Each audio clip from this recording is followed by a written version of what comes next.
Hi, I'm Joel Hastings with Dairy Business and HolsteinWorld. We're here at the California Holstein and Jersey Show talking with Cornell Kasbergen, longtime dairy producer and cattle breeder with both Jerseys and Holsteins here in California.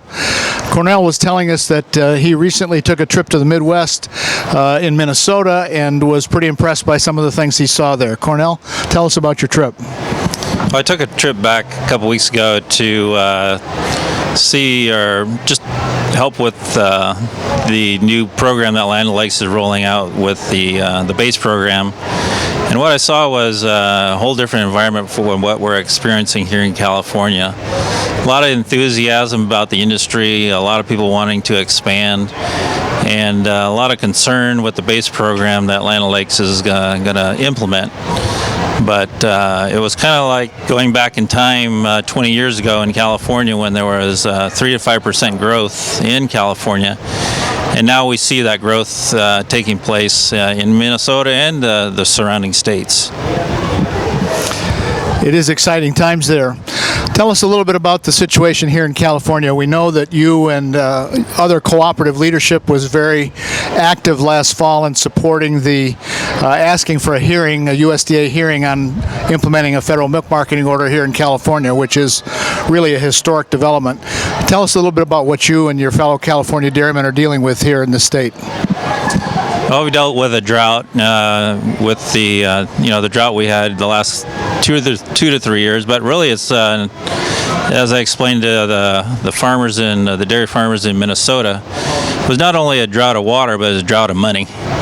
And what we're seeing is the effects of that lower milk prices than what the federal orders have is a decrease of 3 to 5% a year that is really unprecedented.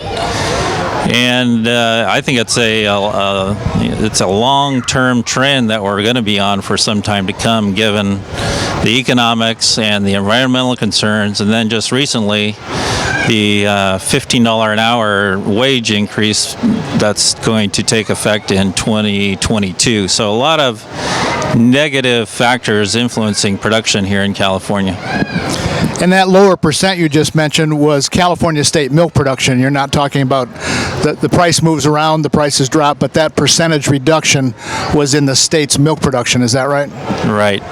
You know, if you look, we've lost 8 to 10% of our milk production in over a 2-year time period, which most people don't realize what's happened. We're having negative year-over-year production, and which is kind of unprecedented in California. So it's not a very good situation. We need some kind of price relief, and we're hoping to get it through the federal order process, but hopefully with lower milk production and excess plant capacity, we'll see some premiums. And we're starting to see that happening. People are getting wooed and moved around by higher milk prices from other competitors. Thank you.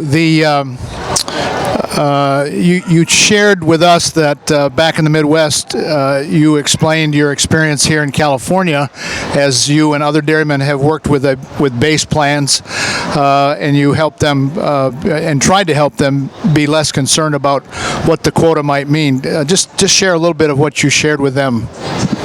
Well, in 2008, California implemented that was the first time we implemented base programs, and the reason for it was we were hauling milk, long distances. Let's say if milk was $12, we'd pay $8 to haul it, and for a net of $4 a hundredweight, and it just didn't make any sense.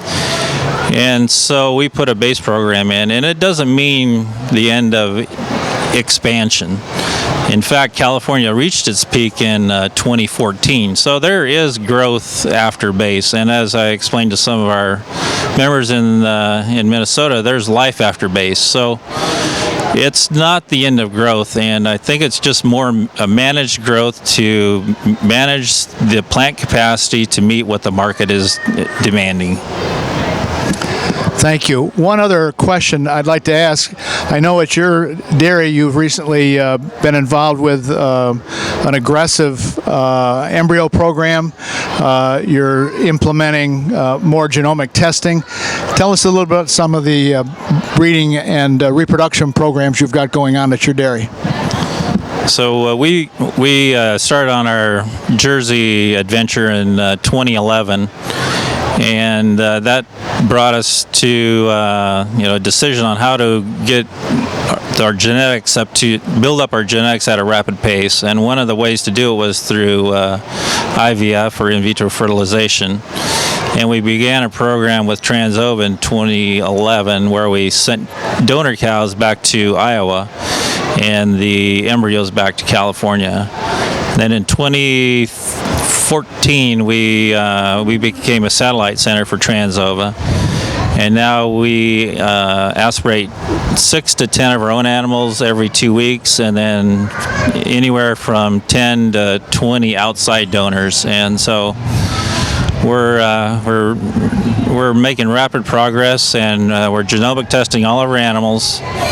And we've had some success and some failures, obviously, but just last year at the All-American sale, we were able to syndicate one of our bulls for $120,000, which we were very excited to do, given that we've made quite an investment in our genetic program.